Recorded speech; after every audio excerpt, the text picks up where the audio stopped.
Ini, di bawah terik mentari Bengkalis yang membakar kulit, panasnya begitu terasa, seolah menyelimuti seluruh daratan. Sebuah ironi terjadi di tengah perkebunan yang seharusnya menghasilkan kebahagiaan. Puluhan ton mangga, buah yang seharusnya menjadi sumber rezeki bagi para petani, dimusnahkan dengan cara yang tragis, ditumpuk dan dilindas alat berat. Pemandangan yang memilukan, bukan karena mangga-mangga ini busuk atau tidak layak konsumsi. Lihatlah betapa segar dan ranumnya buah-buah ini. Sayang sekali, bukan? Tapi karena, ironisnya, mereka melanggar hukum. Sebuah pelanggaran yang berimplikasi besar. Mangga-mangga ilegal yang berasal dari negeri jiran Malaysia ini masuk tanpa izin, tanpa melalui prosedur yang seharusnya. Ditumpahkan begitu saja ke dalam lubang besar yang menganga, menjadi saksi bisu sebuah tindakan tegas. Sebuah pemandangan yang kontras dengan keindahan buah itu sendiri. Menjadi simbol pertarungan sengit antara pihak berwenang dan para pelaku penyelundupan. Pertarungan yang tak kenal lelah. Antara legalitas yang harus ditegakkan, kepentingan segelintir orang yang mencoba mencari keuntungan dengan cara yang salah. Sebuah dilema yang sering terjadi. Aroma manis mangga yang seharusnya menggugah selera, kini bercampur dengan bau tanah yang getir, menciptakan aroma yang tak sedap. Menandai akhir perjalanan sebuah komoditas yang masuk tanpa izin, sebuah pelajaran pahit bagi semua pihak yang terlibat. Negara hadir dengan tegas, tidak ada kompromi sedikit pun untuk tindakan penyelundupan yang merugikan. Hukum harus ditegakkan, yang mengancam stabilitas ekonomi dan kesehatan seluruh rakyat Indonesia. Ini adalah tentang melindungi kepentingan yang lebih besar. Setiap mangga yang hancur di sini adalah pesan yang jelas, bahwa perbatasan kita akan selalu rapuh dan rentan jika tidak dijaga dengan ketat oleh semua pihak. Pemusnahan mangga ilegal ini bukan sekadar seremonial belaka, bukan hanya sekadar simbolis, tapi merupakan bukti nyata dari kerja keras dan dedikasi aparat penegak hukum di lapangan. Mereka berjuang tanpa lelah. Di balik setiap kebijakan impor yang ditetapkan, terdapat tujuan mulia yang ingin dicapai, sebuah cita-cita luhur, yaitu melindungi ekonomi negara, menjaga kesehatan masyarakat, dan menegakkan supremasi hukum. Apa yang terjadi di tempat pembuangan akhir Jalan Bantan Bengkalis ini adalah wujud nyata dari penegakan hukum yang berkeadilan. Sebuah pesan bagi para pelanggar, memutus mata rantai penyelundupan yang selama ini merugikan banyak pihak. Yang pada akhirnya merugikan para petani lokal yang berjuang untuk menghidupi keluarganya. Inilah cerita tentang bagaimana negara hadir untuk melindungi warganya, memastikan bahwa yang manis tidak berubah menjadi racun yang mematikan. Sebuah tanggung jawab besar. Di balik operasi ini, dua institusi jadi garda terdepan, Bea Cukai dan Badan Karantina. Bea Cukai mengawasi lalu lintas barang, mencegah masuknya produk ilegal. Karantina memastikan setiap produk pertanian yang masuk bebas hama dan penyakit.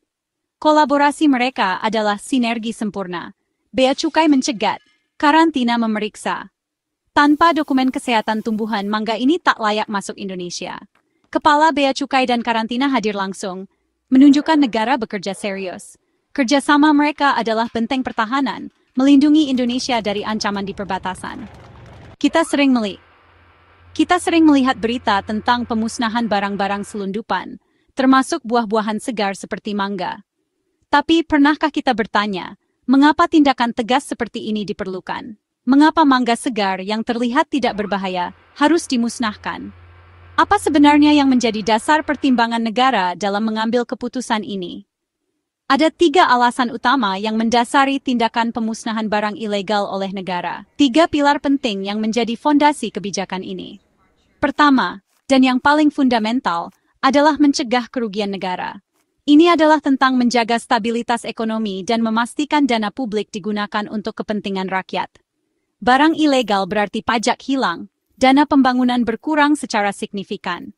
Bayangkan jika setiap barang selundupan lolos begitu saja, berapa banyak potensi pendapatan negara yang akan hilang. Dana yang seharusnya digunakan untuk membangun infrastruktur, meningkatkan layanan kesehatan, dan memajukan pendidikan, lenyap begitu saja. Kedua, negara bertindak untuk melindungi petani lokal. Mereka adalah tulang punggung pertanian kita, dan keberlangsungan hidup mereka sangat penting bagi ketahanan pangan nasional. Persaingan tidak sehat dari serbuan mangga murah tanpa pajak dapat menghancurkan pasar lokal. Harga yang tidak wajar ini membuat petani kesulitan bersaing. Kondisi ini bisa mematikan usaha mereka, menghancurkan mata pencaharian keluarga, dan mengancam keberlanjutan sektor pertanian dalam negeri. Ini adalah perlindungan terhadap ekonomi kerakyatan. Ketiga, dan ini adalah yang paling krusial, adalah menjaga kesehatan masyarakat. Kesehatan adalah aset yang tak ternilai harganya, dan negara wajib melindunginya. Tanpa pemeriksaan karantina yang ketat, risiko penyebaran hama dan penggunaan pestisida berbahaya membayangi kesehatan masyarakat dan kelestarian lingkungan. Negara tak mau ambil risiko sekecil apapun terkait hal ini. Prioritas utama adalah keselamatan dan kesejahteraan seluruh warga negara. Lebih baik musnahkan barang ilegal tersebut daripada mempertaruhkan kesehatan dan jutaan nyawa. Ini adalah tindakan preventif yang sangat penting. Pemusnahan ini bukanlah sebuah kerugian, melainkan sebuah investasi jangka panjang. Investasi dalam menjaga stabilitas ekonomi, melindungi industri pertanian dalam negeri, dan menjamin keamanan pangan bagi seluruh masyarakat. Setiap kilogram barang ilegal yang dimusnahkan adalah simbol komitmen negara dalam menegakkan hukum secara konsisten dan tanpa kompromi. Langkah tegas ini adalah upaya untuk mencegah kerugian yang jauh lebih besar di masa depan, melindungi kepentingan nasional, dan menjaga kesejahteraan seluruh rakyat Indonesia. Bye. Buah impor ilegal membawa dampak berlapis, sebuah jaringan kompleks masalah yang menjalar ke berbagai aspek kehidupan kita. Ini bukan hanya tentang buah yang lebih murah. Ini tentang konsekuensi jangka panjang yang seringkali tidak kita sadari. Ekonomi, kesehatan, dan lingkungan adalah 3 pilar utama yang terancam. Kerugian ekonomi meliputi hilangnya potensi pendapatan negara dan persaingan tidak sehat bagi petani lokal. Risiko kesehatan muncul dari kurangnya pengawasan dan potensi kontaminasi. Sementara itu, lingkungan menderita akibat masuknya hama dan penyakit baru. Penyelundupan menggerus pendapatan negara, menciptakan lubang besar dalam anggaran yang seharusnya digunakan untuk pembangunan dan kesejahteraan masyarakat. Praktik ilegal ini merugikan kita semua. Dana publik pun hilang, mengurangi kemampuan pemerintah untuk menyediakan layanan penting seperti pendidikan, kesehatan, dan infrastruktur. Setiap buah ilegal yang masuk adalah kerugian bagi kita semua. Produk ilegal dengan harga miring menekan petani lokal yang berjuang untuk bersaing dengan harga yang tidak realistis. Mereka kehilangan mata pencaharian dan potensi untuk mengembangkan usaha mereka. Mematikan persaingan sehat, menciptakan lingkungan bisnis yang tidak adil dan menghambat inovasi. Pasar menjadi terdistorsi dan bisnis yang jujur sulit untuk bertahan. Tanpa pengawasan karantina, buah bisa mengandung berbagai zat berbahaya yang mengancam kesehatan konsumen. Proses karantina adalah benteng pertahanan pertama kita. Pestisida yang digunakan secara berlebihan atau tidak sesuai standar dapat meninggalkan residu berbahaya pada buah. Logam berat, seperti timbal dan merkuri, dapat mencemari buah dan menyebabkan masalah kesehatan serius. Atau bakteri berbahaya, seperti E. coli dan Salmonella, yang dapat menyebabkan keracunan makanan dan penyakit serius lainnya. Konsumen tergiur harga murah, tanpa menyadari bahwa mereka mungkin mengorbankan kesehatan mereka demi sedikit penghematan. Tak sadar risiko kesehatan mengintai, mengancam kesejahteraan keluarga dan masyarakat secara keseluruhan. Produk pertanian asing bisa bawa hama baru yang tidak ada di ekosistem kita dan dapat menyebar dengan cepat. Merusak ekosistem dan menyebabkan gagal panen, mengancam ketahanan pangan dan stabilitas ekonomi. Biaya memberantas hama jauh lebih mahal daripada mencegahnya, dan seringkali memerlukan penggunaan bahan kimia berbahaya yang dapat merusak lingkungan lebih lanjut. Pemusnahan ini adalah langkah preventif untuk melindungi masyarakat dan lingkungan dari bahaya yang mungkin timbul. Memadamkan api sebelum kebakaran besar, mencegah kerusakan yang lebih parah dan melindungi sumber daya kita. Praktik penyelundupan merusak sistem, menciptakan celah bagi korupsi dan kejahatan terorganisir, mengancam ekonomi, kesehatan, dan lingkungan bangsa. Ini adalah masalah serius yang membutuhkan perhatian dan tindakan dari semua pihak. Jos Nukoisi. Proses ini dimulai di tengah Selat Malaka saat patroli Bea Cukai mendeteksi KM Julia II. Kapal itu membawa mangga ilegal dari Malaysia tanpa dokumen sah. Setelah pengejaran, kapal dan muatannya diamankan ke dermaga. Karantina turun tangan, memeriksa dan memastikan mangga tak layak masuk. Hasilnya pelanggaran berat, risiko hama tinggi. Sesuai undang-undang, 25,9 ton mangga dimusnahkan di TPA Desa Bantan Tua. Setiap langkah, dari laut hingga darat, menunjukkan penegakan hukum yang sistematis. Keberhasilan ini lahir dari sinergi Bea Cukai dan Karantina. Bea Cukai jago patroli dan penindakan. Karantina ahli identifikasi ancaman biologis. Kolaborasi mereka membentuk rantai penegakan hukum yang kuat. Transparansi dan komunikasi jadi kunci, memastikan setiap keputusan berdasar hukum dan teknis. Saat mereka berdiri bersama di publik, pesan negara jelas bersatu melawan penyelundupan. Model kerjasama ini harus diperluas ke TNI dan Polair, mempersempit ruang gerak kejahatan lintas batas.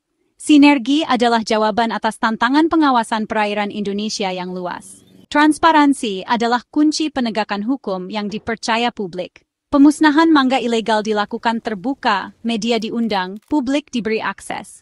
Ini membunuh spekulasi barang sitaan benar-benar dimusnahkan, bukan disalahgunakan. Efek jera pun tercipta. Penyelundup tahu risiko nyata, investasi ilegal bisa hancur seketika. Keterbukaan ini juga jadi perang psikologis melawan kejahatan. Penegakan hukum yang transparan membangun legitimasi dan dukungan masyarakat. Kasus Bengkalis membuktikan transparansi memperkuat hubungan negara dan rakyat. Bea Cukai bukan sekadar pemungut pajak, tapi pelindung masyarakat. Mereka jadi tameng pertama, menyaring barang berbahaya dan ilegal. Patroli laut, pengawasan non-stop, dan penindakan tegas adalah bukti komitmen. Penangkapan KM Julia II menunjukkan kesiapsiagaan mereka. Dengan mencegah barang ilegal, Bea Cukai melindungi petani dan ekonomi lokal. Mereka memastikan persaingan adil, menjaga ekosistem ekonomi domestik. Pemusnahan mangga ilegal adalah janji Bea Cukai berdiri tegah melindungi bangsa. Saat tanah menutup mangga yang hancur, sebuah babak ditutup, tapi pesannya abadi. Kepada penyelundup negara tak tidur, hukum ditegakkan tanpa kompromi. Kepada masyarakat, harga murah bisa menyimpan risiko, dukung produk lokal. Kepada aparat sinergi adalah kekuatan, kolaborasi harus jadi standar. Gundukan mangga itu jadi monumen pengingat pentingnya penegakan hukum dan perlindungan produk lokal. Aroma manis yang berakhir pahit di Bengkalis adalah pelajaran mendalam. Negara, masyarakat, dan aparat punya peran menjaga Indonesia. Kedaulatan bangsa dijaga bukan hanya dengan senjata, tapi juga dengan menolak buah ilegal yang meracuni negeri.